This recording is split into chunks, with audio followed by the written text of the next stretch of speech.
breakfast puppies? This podcast contains adult language and content and is meant for mature audiences. Listener discretion is advised. Okay, man. Roll a saving throw versus listening to the Glitterbois. Righteous. All right. Cool.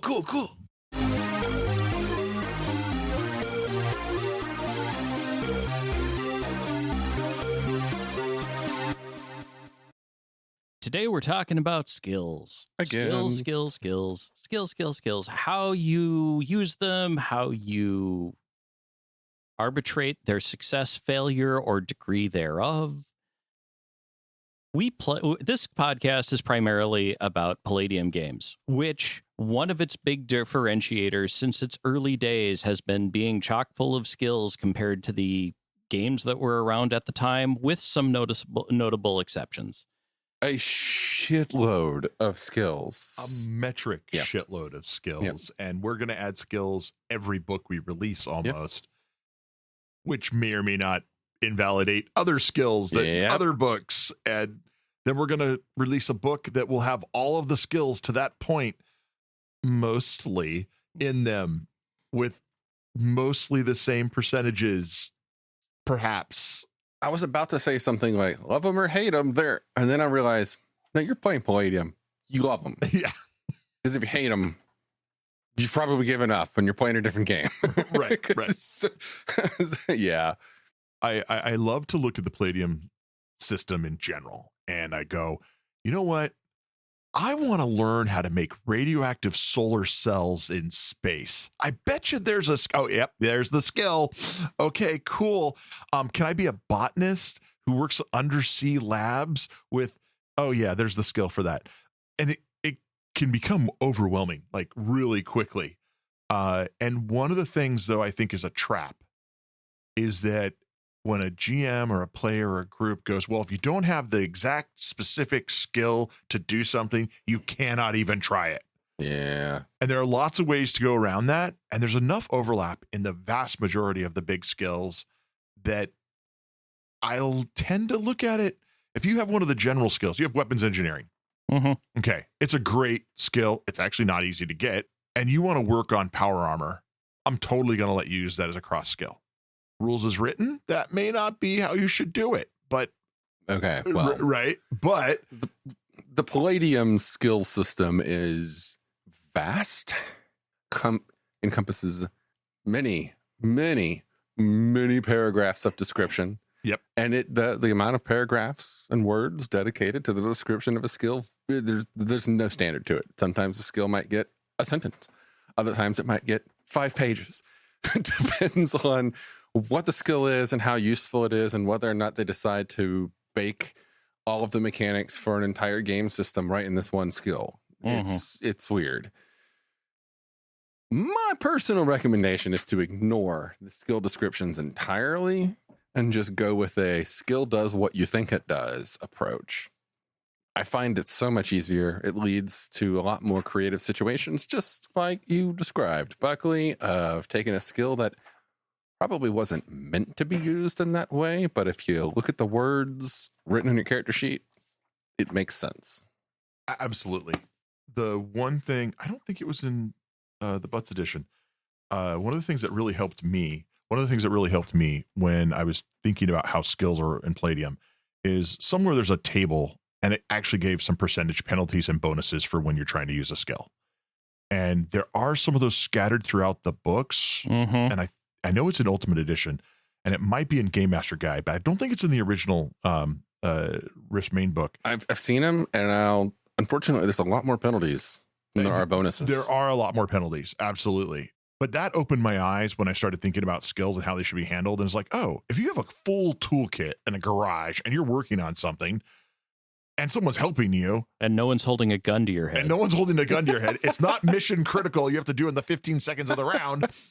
You probably can just succeed. That's one of the things that I started doing a lot of is this a situation where a professional who's trained in this, whatever it is, should just be able to do it?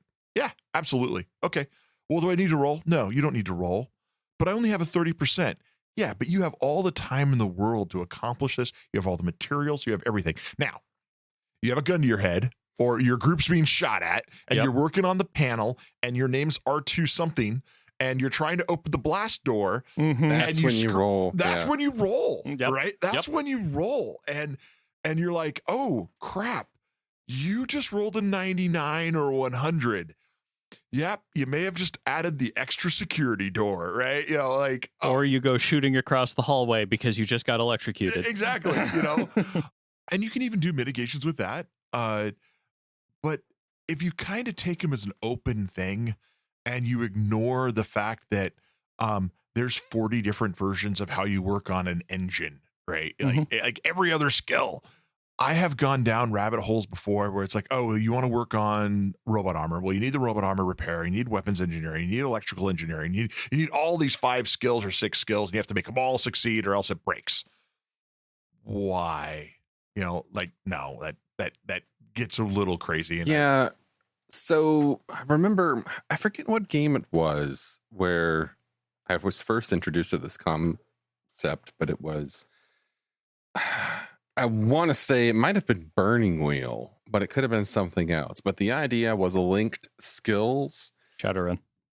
Well, Shadowrun, you're thinking of the skill table, the Matrix. Oh my God. My pants twitched, but my heart also skipped. Double response here. Anyway, no, the linked skill concept being let's say you have it's also kind of tied into the idea of what some games call either a skill challenge or the complex skill check, which is ultimately you want to repair this robot. But you have robot repair as a skill. However, part of that is going to require working on the weapon systems. So you want to add in the weapon systems here. However, you also have field armor as a skill, and you also have like complicated electronics. The idea being that you need to pick the final skill. The final skill is that robot repair. But everything else, you start with 1 and you roll it. Succeed or failure, it will affect the next roll. Succeed or failure, that affects the next roll. And then succeed or failure, that affects the final roll. So if you like do all of them successfully, your final roll is going to have some mad bonuses. But based upon how you do the ones leading into it, you could seriously hamper your chances of repairing that robot. Or with Palladium, you just make I would love the field armor skill because it's very simple, very specific. You can only do so much to it. Usually you have a pretty high percentage, and it's the one that you're going to make this quick. I got to fix the engine. I got to patch the one hole where I'm going to die, but that's it, right? And then you're running off in the field. The other side of me is the builder who wants to build really complex things, and I take your idea, NPC, and I go, okay, you have 10 checks you got to make, and they all roll up to the big check. And we'll see what happens. And I find that so much more exciting than just taking it as a single skill check, pass, fail.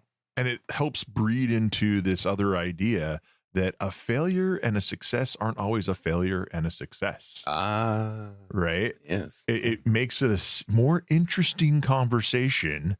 If you're making a stealth check, that's a pretty pass-fail thing. But if no one is at the base and you fail, you don't know that as a player. Maybe everyone's at dinner and you make the stealth check. Oh no, the one Bob failed his stealth check again. And the players are like going through and there's all this tension and they get in there. Wait, there's no one here.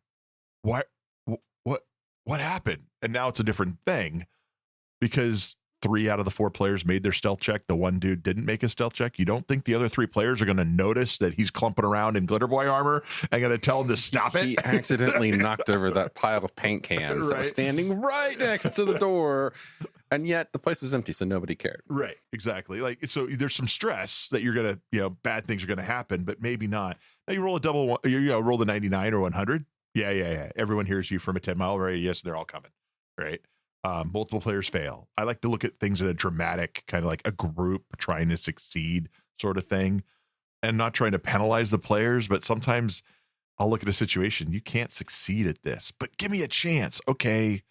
Like you're trying to stop a nuclear reactor. And you can just say no. Yeah. You can just say no and not let them roll. That's not everything. Not everything should be rolled. Yeah. Some things are impossible.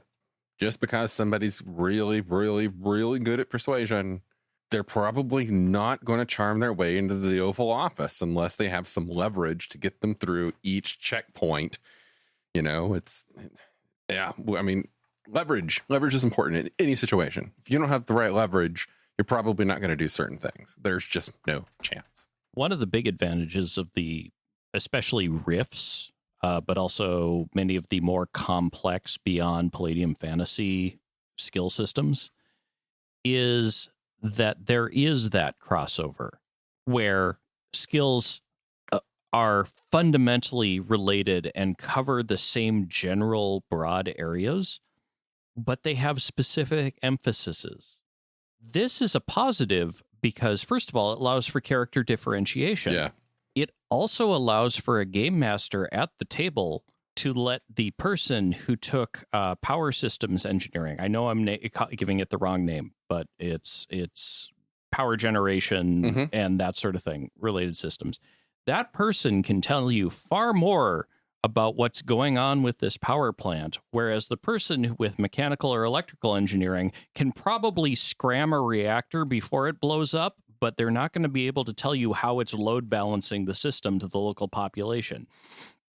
So being able to use them both in the ability to cross over each other for very critical basic things, but then let the players who made the specific choice to take those special emphasis skills to get a little more out of them is a huge thing. So I've mentioned this in the previous discussion, I know, on it, but I will mention it again because I think it's very useful, which is my own take, my own house rule on the idea that you presented already, Buckley, about, let them just do the thing unless it's a stressful situation, is inspired by the Unknown Armies role-playing game, another percentage-based system, where if you have a skill at 15% or higher, you just get to do it, unless your hair is on fire or something weird is going on. You're being shot at. There's an alien digging its way through your intestines. Like it's 15% or higher, you just get to do it, unless there are extenuating circumstances. And I find that's just so easy. Yeah. Like it falls back to before skills were pervasive, when you just had stats. Like I was the fighter and these were my stats. Well, but I'm also a fisherman. I was a fighter and I was born from fishermen. So the game master could just assume you are a trained combatant. You are from this culture. You are a fisherman. You know how to do that thing. You just get to do it, And you could take something like that for Palladium and say, if you have above a 40% or something, if you're 40% or something like that, because you start so low or what have you, or actually, I think if it's 15, different system, you could draw that line somewhere. You just do it. No stress. You just do it. If there's no penalty for failure is really what we're getting at. When I play builders characters like a techno wizard and I'm building the really cool thing, there's a penalty if I screw up my creation check. I'm going to break components. I may blow it up. Even if I'm not in a stressful situation, just the purview of what I'm trying to do could cause the stress, right? And so one of the things I do like, though, is when you're looking at penalties and bonuses, taking your time at doing something, it's a luxury to be able to take your time. I'm going to plan this out. I'm going to take a lot of time putting it through and giving people bonuses and really working the system back and forth. You can also look at what you were saying, Jacob, is that like if it's a very refined skill and you succeed, you're going to get a lot more information. You could just throw out penalties and bonuses. But if you have a broad skill, you have the field armor skill as opposed to the weapons engineering background, you're just going to do something really quick. So like the scope of what you can accomplish becomes different. You still can succeed and you not feel like, oh, I'm going to give you a minus 45% penalty. Well, I only have a 45% skill. So, okay, thanks, and, figuring out a way it works for you at your table. I've seen it go both ways. I've seen players to say, I want it. I want a big penalties. I want big success. I want big failure. And that's okay. Cool. Awesome. Other players to get really nitty gritty into what they want. So, I took all these special skills and I want to use every specialized skill. And Cool. I took these because these add a complementary bonus to this other skill. Ooh. Well, and that opens up a whole can of worms, even outside of the physical skills, ignoring those for a Oh, second. yeah. Right. Yeah. I've known players that figure out how to stack all the different skills that give you bonuses to all the other skills. And at first level, they don't have anything lower than 55 or 60%. Good on them. And I'm like, wow, that's amazing. But they only can do that with one OCC and one RCC combination. Mhm. Good on them. Yeah. And I'm not going to penalize them by adding everything they do is going to have a big penalty because that doesn't make any sense. Right. Right. I mean, there's a reason everybody takes boxing. Right. Because Kevin says it's awesome and everyone should have it. Boxing is awesome. I'll just say that. Yeah. Physical skills would be a whole other discussion. Yeah. Really, ultimately. That's. But the same conceit travels across. What are your thoughts on the skill percentages as they are presented in the Palladium games? They are just as consistent, concise, and specifically thought out as the experience point table for all the different classes. I think they're as arbitrary as fuck, to be honest. Like, there are some that make sense, kind of, but it's like if you picked 25% and 5% per level, I think that's the vast majority of skills. Yeah, nowadays it didn't used to be, but yeah, it's gotten that way. I mean, I remember when it was +2 per level, +4 per level, and all of that weirdness. Some of the weirdly arbitrary stuff, like your initial value is 17% +2 per level. Like, what? What? Where did this come from?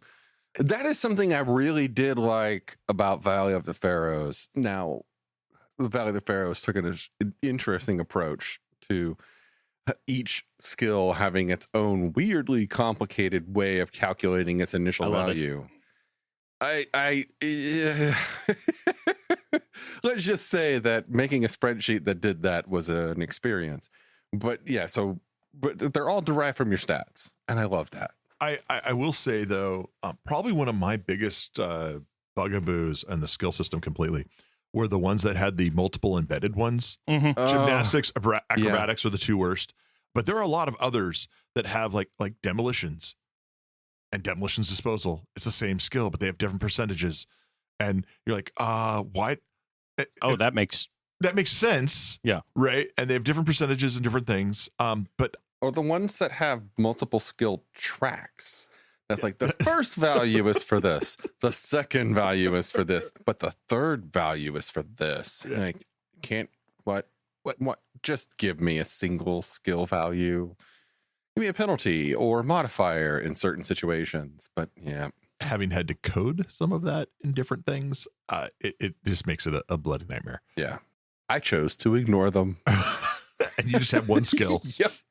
I'm going to make an acrobatics roll and you succeed or you fail. I'm going to make, Or, okay, if you have a character, as I am experiencing in the Rift game, a character with both acrobatics and gymnastics, you get things like parallel bars, tightrope walking, and backflip and stuff. But each skill gives them different base values. Yep. So you take both of them and you mix and match. This is ridiculous. Yeah. So to dive in a little bit how you get skills, let's look at how you get skills. So Okay. in the game, you get skills based on your OCC or RCC, and they tell you, what are the skills you start with for your class, your core skills that should be something to do with your class. And then you have the related skills. And these are skills, the big differentiation between the related skills and the OCC skills or the main skills is you get to choose these for the most part. And depending on what they are, you get an arbitrary bonus to that skill, or you just can't take it. Right? Like we're not sure why, but for some reason you cannot take it. And then you have secondary skills. Yep. And secondary skills to me are in some ways some of the more interesting ones. They're still applicable to the OCC related table. So if there's ones you're barred from, technically you can't take it even as a secondary skill, even though secondary skills are supposed to be something you pick up on the side. You decided to become an underwater basket weaver on your own time and you went and learned it. I think it depends upon the game itself. Yeah. Some have very specific lists of skills that can be taken as secondary skills. And I think others are like, you can take whatever you want. You just can get a penalty. Yeah. I know in Ultimate Edition, there's a list of skills that you cannot take as a secondary skill. Right. Period. And I think that list, Such as boxing, weapons systems, weapons engineering, a lot of the hard MD doctor, I think, or Dr. MD. And some of them make sense that you wouldn't just go become a professional boxer on the side, which doesn't make sense at all. I think that's totally somehow a game balance thing, which it's riffs, which doesn't make sense to me. You can take gymnastics, but you can't take acrobatics or vice versa. My question is, in games you've run, have you created a house rule system so someone could pick up a skill that either they're barred from or they wouldn't normally get? Like they're 4 levels away from getting a skill and they want to learn a skill. And how did you handle that? In Palladium? Yeah, in Palladium. Yeah, in Palladium, yeah, I've definitely done that. Usually because there was a core conceit to the character concept. That's usually one of the big ones that I have required.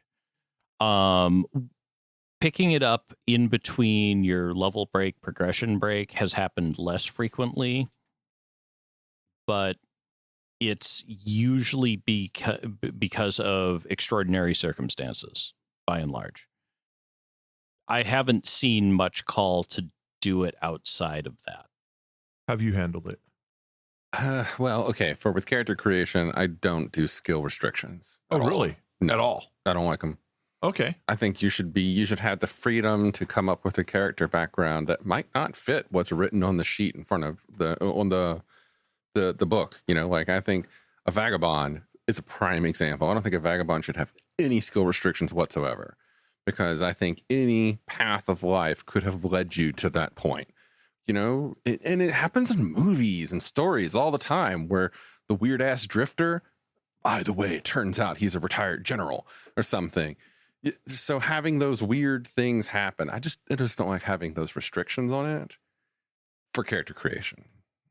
I mean, I've done all different things in the past, but I'm really spoiled on the value of the Pharaoh skill system. Like, I just think you should learn skills on the fly that you can pick up, or if it's a more advanced skill like medical doctor, you need to take some time and go to some fucking school. I think any of these skills should be learnable by any character, provided you take the time to do them, or you have a source.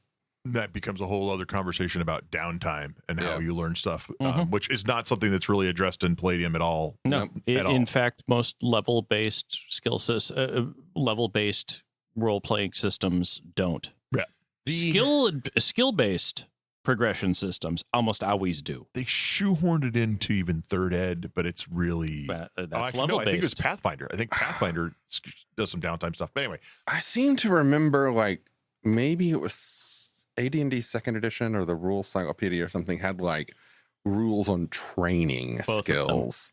And it all came out as of a outgrowth of both a series of articles in Dragon Magazine when they were first kicking around adding non-weapon proficiencies, and all of the bullshit a Cavalier had to go through in Unearthed Arcana in order to, you got the experience, but you don't get to level up until you go find training. Right. I mean, I like the concept of that. Like the idea that one doesn't just spontaneously level up all of their skills on an adventure, and one, you know, if some of your things, if you do them, they get better, and others that, you know, you might need to go get training on this or take a remedial course at community college. I think rules is written with the Palladium system. One of my only complaints is that exactly what you just said, is that you go up a level, all your skills, even if you've not used them, go up a level. And there's a part of that, but I'm like, well, that's just how the system works. Okay, I can accept that. And the other side is like, I didn't use any of these skills for the last X amount of time. They will atrophy at some point, right? You can always convert. It's so easy. It's so easy to convert to the use them and improve them. Oh, yeah, method. absolutely. Very simple. Improve by using. Don't get any new skills for free. Yep. Done. Absolutely. Yeah. That is, you know, here's, for me, the core thing is that, okay, I'm sitting down to play a role-playing game that's level progression based. Cool. I'm buying into a set of concepts here where leveling is how my character advances. That's how it goes. Usually it's a class-based system, whether that's a Dungeons and Dragons style class or an OCC class or many of the other myriad versions of that. Since I have already agreed to those conceits and assumptions, I don't have as much of a problem with it. Yeah. That's fair. Yeah. Totally. It's, if that's the mechanics that you're playing, just roll with it. Mm-hmm.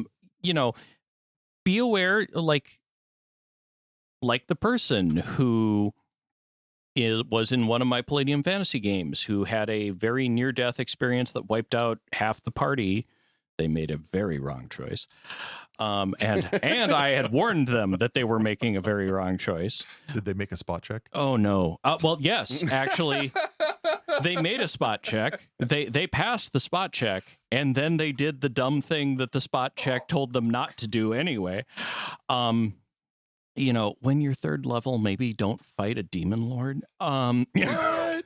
Loads of treasure, hordes of experience. What if the game master put it there? He put it there because I should be can able to defeat kill it. it. We should be able to kill it. That's Yeah. how it works. Palladium, boys and girls? No. No. Run away. What's the challenge rating on that thing? Well, 4,000. that particular player who had been playing as a man-at-arms and ended up being really screwed up by the experience, ended up spending some time at a temple working through a whole bunch of shit. And he came to me afterwards and went, hey, could I get I can't remember the Palladium Fantasy religion lore skill, proper name. Religious doctrine. Yep, there we go. Could I just get that? Because I've literally spent the winter in a monastery recovering from this. And I went, absolutely, sure. That's a fringe case. We'll shoe it in. Yeah, absolutely. I had one player who, funnily enough, was raised in a fishing village, but was at a man-at-arms, and so he wanted to take one skill from High Seas to as a character creation one, and basically handling small craft. And it's like, yeah, go ahead, knock yourself out. You know how to row boats, set small sails, yada yada yada. Be flexible on it, but like if you're playing the system and you're going with those conceits, just go with the conceits. Figure out how to tweak them a bit here and there. I'm still not a fan of restricting the available skills, especially once the game begins.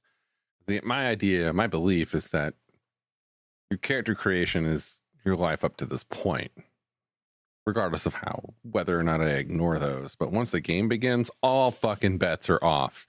You should be allowed to do whatever you want and go in any direction you want and follow any threads and any opportunities that life gives you. And if life offers you the opportunity to go to medical school for free, you should be able to learn that medical doctor MD skill, regardless of whether or not your character OCC says you can get it. Hopefully the rest of the party is willing to sit around for the 6 years that you're going to be out developing crippling caffeine addiction, probably a sex addiction, and more than likely a personality that they will no longer tolerate. Things that you don't have to worry about if you start the game as a doctor, by the way. That's Exactly. Right. Because they're all sane. That only happens if you learn it in the game. Yes. I will say that I've had a number of players come to me and they're like, at character creation, kind of like you were saying, NPC. And they're like, I had this background core idea and I want this skill. I would like weapons engineering because I learned it somewhere. I'm like, what are you playing again? Okay. That's a hard sell for me.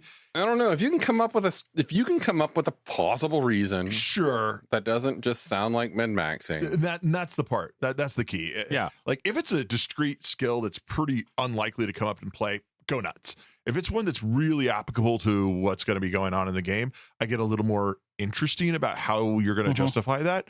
But that becomes a conversation between the GM and the player. Yeah. And it's a very easy conversation to have, to be honest. And you very quickly, the player will usually admit, well, it's a really cool skill, and I've always wanted it, even though I'm playing a character that has no business knowing this skill. Right. Like, okay, think a little bit harder and convince me on how you learned it. You grew up in a Native American tribe that are all traditionalists, that no technology is there, yet you know how to reprogram a nuclear engine? Really? Right. Really? Okay. Possible, but unlikely, right?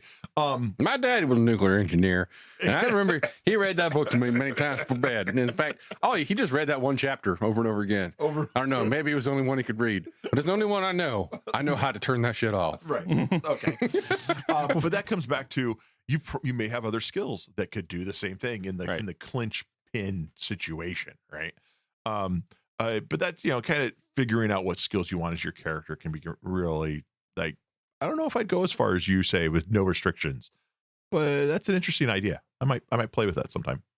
It's very point based thought process though. Different approaches to it work for different games. I think that if you want a more varied group, then consider lifting those frequently arbitrary skill restrictions from the OCCs. But if you just want to buy into what you're playing, then go with it. But I do wholeheartedly recommend, don't restrict it once the game begins. Just let things happen how they happen and see where it goes. But use in-game opportunities to inspire the skill choices that you get.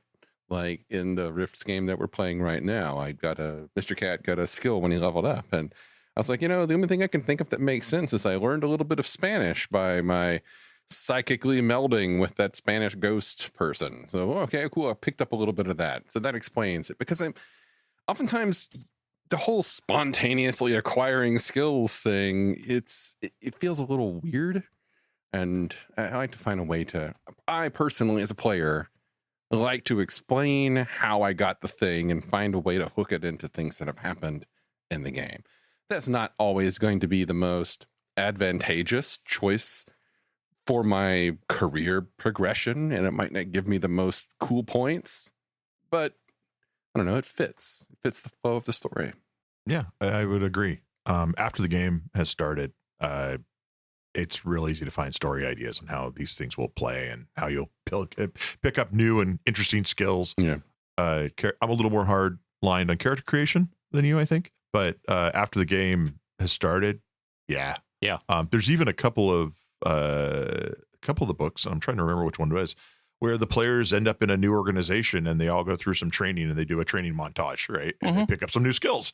Yep. Well, some of those skills you probably wouldn't learn, but it makes sense if you're doing a boot camp for 6 months of in game. So, yeah, absolutely. I think we started talking about like how to do skills and how to roll skills, but we largely drifted into the acquisition and explanation of skills. I think that's what I'm going to focus the title in this discussion. Yeah. Skill acquisition. Yeah. Something like that. Yeah. Fits more what we talked about. Yeah, absolutely. Well, folks, unless we have something else to say, let's close this out. I just recommend that rather than ever going for a perception roll most of the time, does the player have a skill that would somehow be related to it, and use that instead? Yep. Like detect ambush. Detect ambush. Yep. Roll against that. Rather than trying to search a room. Oh, you're power plant maintenance? You're more likely to notice when something's a little off, out of place. Why is that panel a little loose? Yeah. Why is that 5 inches to the right when it should be flush against the panel? Yeah. Yep. Use those skills. Yeah. I dig it. Folks, join us on Discord, please. Drop by, tell us your favorite skills stories and how you handle skills in your game and the acquisition of them. And then if you're feeling generous, drop by our coffee site or throw us a tip on Pinecast to help us pay some of the bills. We greatly appreciate it. Once we get enough people, we might start throwing some names in some of our games. I don't know. I'm trying to think of some ways to benefit. Right now, it's entirely a frivolous expense, so I understand. But we appreciate anything that you throw our way. Helps make these a little cheaper. Buy more Palladium books. Oh yeah, we have t-shirts and hoodies and shit too. You should get one of those. The hoodies are really nice. I have the stickers on everything I own. Yeah, I'm Literally, considering I'm the staring tattoo. at two of them from where I'm sitting. Yeah, right. Well, catch you next time, folks. Starships, magic, mystic martial arts, romance. All of these can be found in A Cloak of Blades by Isaac Scher. You might have heard my name before. I've done a lot of voiceover work for Breakfast Puppies, and I've recently released my first novel. It's available on Amazon as an ebook and paperback, and you can get it for free if you have a Kindle Unlimited subscription. I do hope you'll support my work as you're supporting Breakfast Puppies, and it's been a pleasure talking with you today. Have a good one.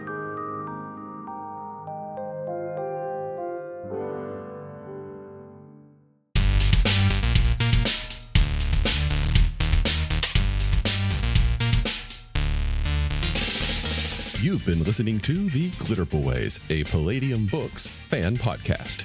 Glitterbois, Rifts, the Megaverse, and all other such topics are the property of Kevin Siembieda and Palladium Books.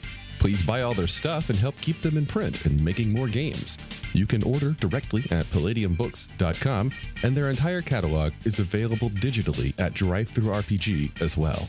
Our opening music is 8-Bit Bass and Lead by Furby Guy from freesound.org. This closing music is Caravana by Philip Gross, available at freemusicarchive.org. All sound effects used are self-made or acquired via Creative Commons Zero license. If you like what you have heard, find us on Twitter and Facebook as The Glitterbois. That's BOIS. And check us out online at breakfastpuppies.com/glitterbois. And also join us on the Breakfast Puppies Network Discord at breakfastpuppies.com/discord. And if you want to help us out, please spread the word and help us build a community. Thanks again for listening. We'll catch you next time.